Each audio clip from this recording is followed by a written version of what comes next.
ഞാൻ ദീർഘകാലം യൂണിവേഴ്സിറ്റിയിൽ ഒരു അധ്യാപകനായിരുന്നു.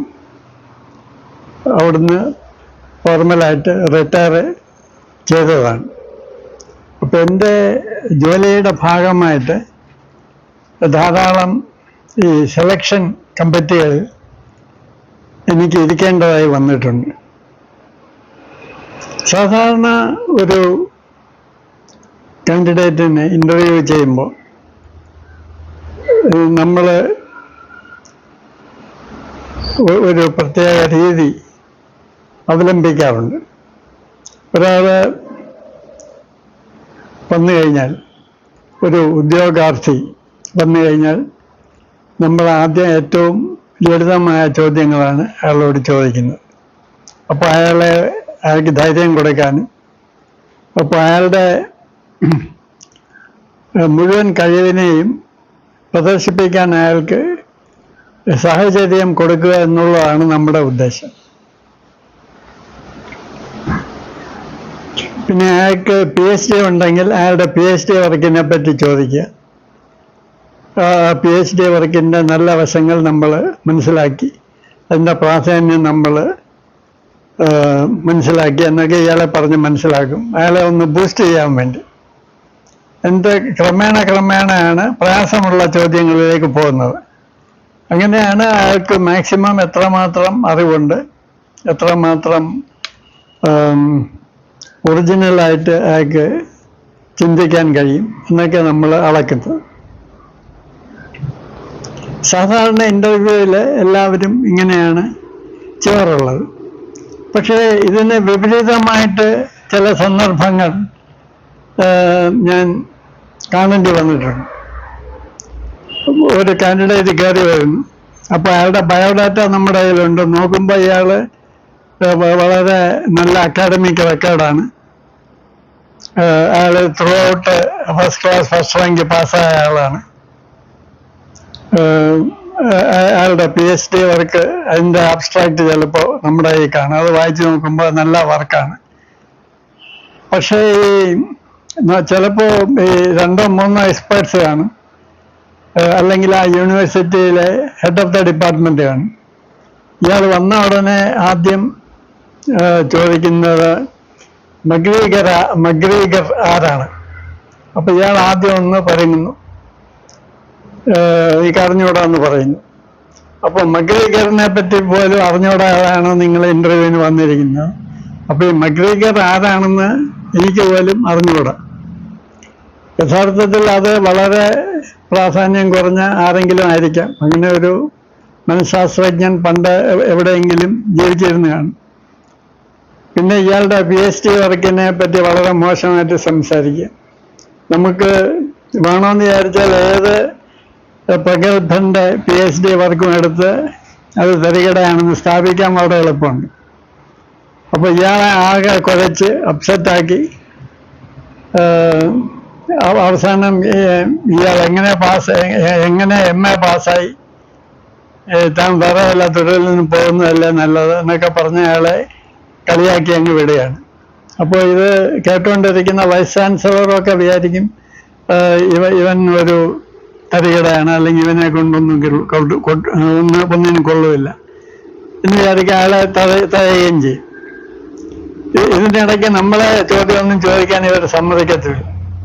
അപ്പം നമ്മൾ കുറച്ച് കഴിയുമ്പോൾ പിന്നെ അന്വേഷിക്കുമ്പോൾ മനസ്സിലാവും, ഈ ഡിപ്പാർട്ട്മെൻറ്റിൻ്റെ ഹെഡായിരിക്കുന്ന ആൾക്ക് ഒരു കാൻഡിഡേറ്റ് കാണും, അയാളുടെ അതിന് പണം വാങ്ങിച്ച് കാണും, അല്ലെങ്കിൽ ഏതെങ്കിലും രീതിയിൽ അയാളെ സഹായിക്കണമെന്ന് ഇയാൾക്ക് കാണും. അതിന് കൊള്ളാവുന്ന കാൻഡിഡേറ്റ്സിനെയൊക്കെ കൊള്ളയില്ല എന്ന് സ്ഥാപിച്ച് ഇയാൾക്ക് വേണ്ട ആളിനെ എടുക്കാനായിട്ട് ഉള്ള നേരത്തെ ഒരു പ്രീ പ്ലാൻഡായിട്ട്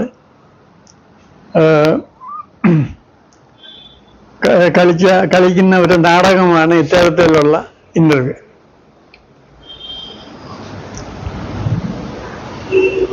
ഗവേഷണ രംഗത്തും ചിലപ്പോൾ ഇതുപോലെയുള്ള പ്രഹസനങ്ങൾ നടക്കാറുണ്ട്.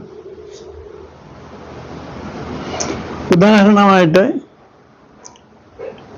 ഈ സൈക്കോപാസിറ്റീസ് ഉണ്ടോ ഇല്ലയോ എന്നുള്ള ഒരു തർക്കം വളരെ കാലമായിട്ട് നിലനിൽക്കുന്നുണ്ട്. ഈ സൈക്കോപാസിറ്റീസ് അല്ലെങ്കിൽ പാരാ നോർമലായിട്ടുള്ള സംഗതികൾ ഇതുണ്ടോ ഇല്ലയോ എന്നുള്ളത് നമ്മുടെയൊക്കെ അടിസ്ഥാനപരമായ വിശ്വാസ സംഹിതകളുമായിട്ടൊക്കെ ബന്ധപ്പെട്ട് കിടക്കുന്ന ഒരു കാര്യമാണ്. അത് ഇതില്ല എന്ന് സ്ഥാപിക്കാൻ ചിലർക്ക് വൈകാരികമായ ഒരു നിർബന്ധമുണ്ട്.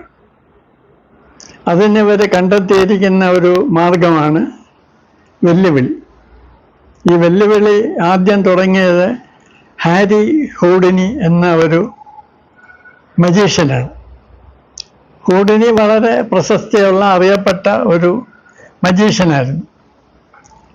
ഈ മാജിക്കുകാർ ചിലർക്ക് ഈ യഥാർത്ഥ സൈക്കോപാസിറ്റീസ് ഉണ്ട് എന്ന് ഉള്ള അഭിപ്രായത്തോട് വിയോജിപ്പുണ്ട്. അപ്പോൾ ഹൂഡിനിയാണ് ആദ്യമായിട്ട് വെല്ലുവിളി തുടങ്ങിയത്. ഈ പാരാനോർമലായിട്ട് എന്തെങ്കിലും സിദ്ധിയുള്ളവർ വന്ന് സിദ്ധി ഉണ്ടെന്ന് എൻ്റെ മുമ്പിൽ തെളിയിക്കുകയാണെങ്കിൽ $ഇത്ര ഇനാം തന്നേക്കാം എന്ന് ഇയാൾ പ്രസിദ്ധപ്പെടുത്തി.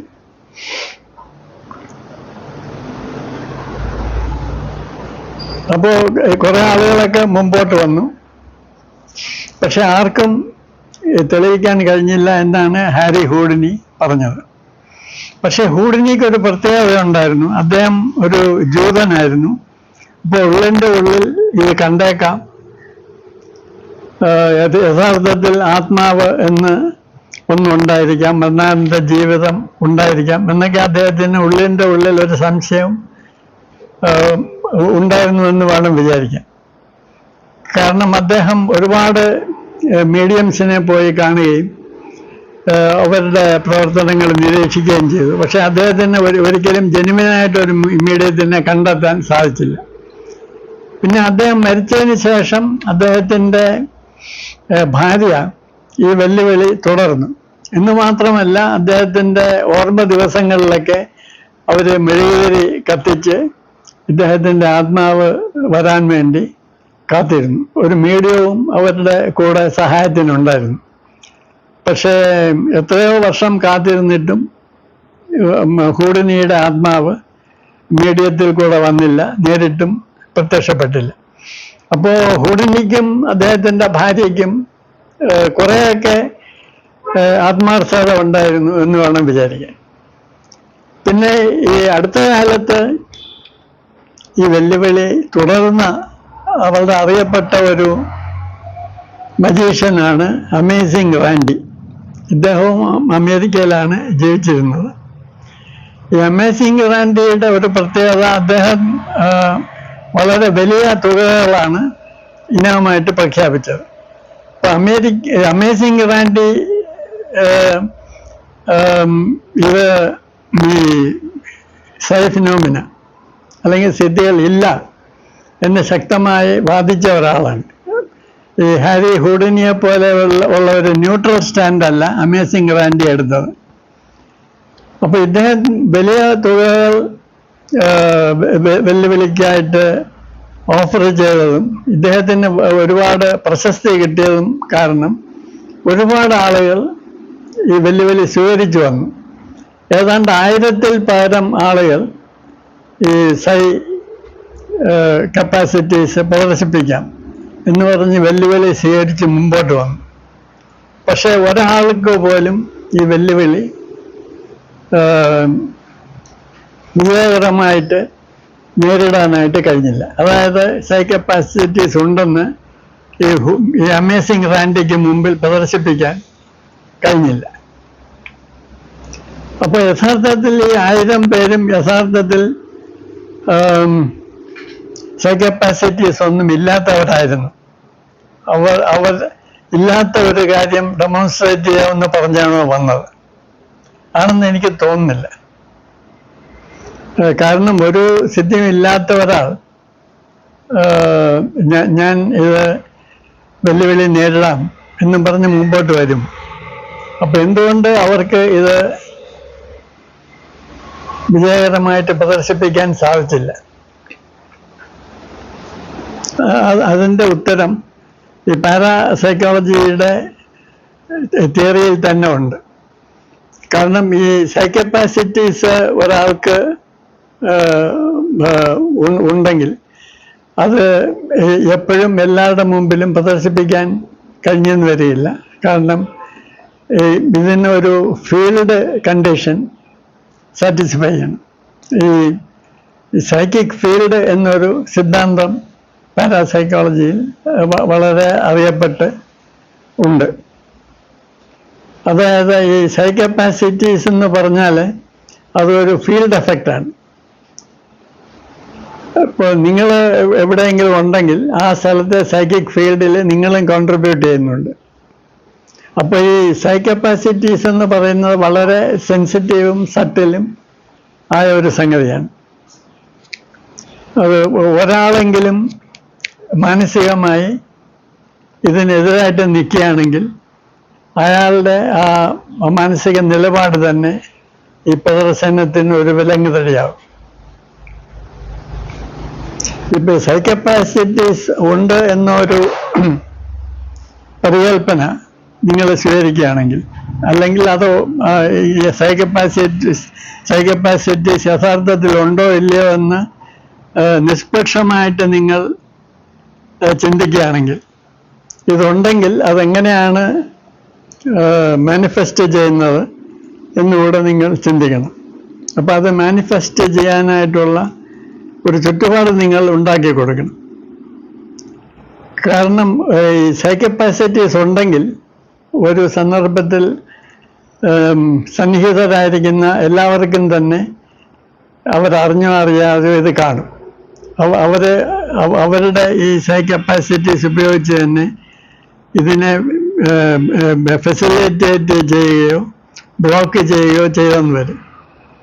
അപ്പോൾ ഈ സൈക്കോപാസിറ്റീസ് എന്നൊന്ന് യഥാർത്ഥത്തിൽ ഉണ്ടെങ്കിൽ സന്നിഹിതരായിരിക്കുന്ന എല്ലാവരും ഇതിൽ ഭാഗഭാക്കുകളാണ്.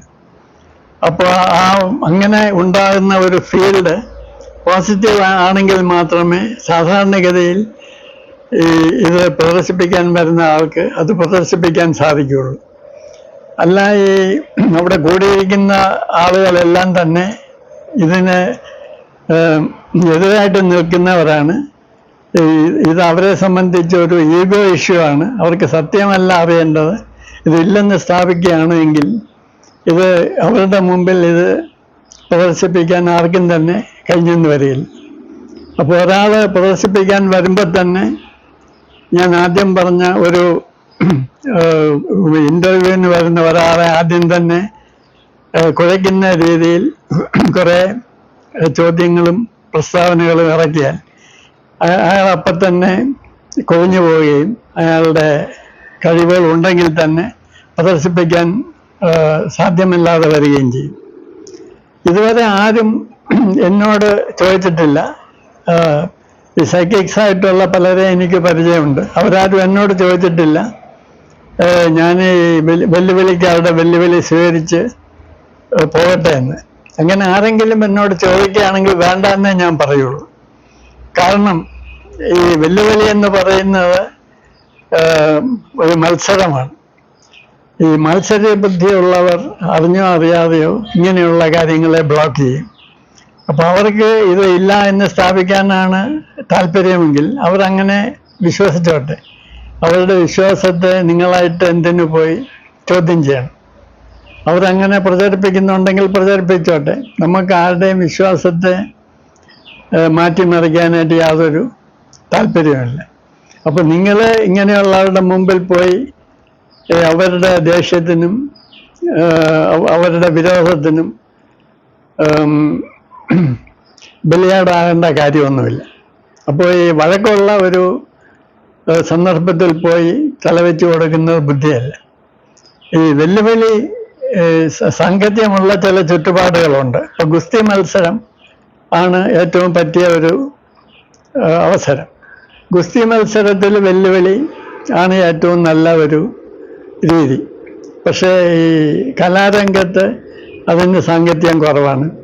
അപ്പോൾ ഈ ആത്മീയ രംഗത്തും ഈ പാരാനോർമലായിട്ടുള്ള കാര്യങ്ങളുടെ രംഗത്തും ഇതിന് ഒട്ടും പ്രസക്തിയില്ല. അപ്പോൾ സത്യം അറിയണമെന്നുണ്ടെങ്കിൽ അറിയാൻ ഒരുപാട് മാർഗങ്ങളുണ്ട്. ഈ മാത്സര്യ ബുദ്ധിയോടുകൂടെ വെല്ലുവിളിക്കുന്നവരുടെ അടുത്ത് ഇത് ഒരിക്കലും പ്രദർശിപ്പിക്കാൻ സാധിക്കുമെന്ന് എനിക്ക് തോന്നുന്നില്ല.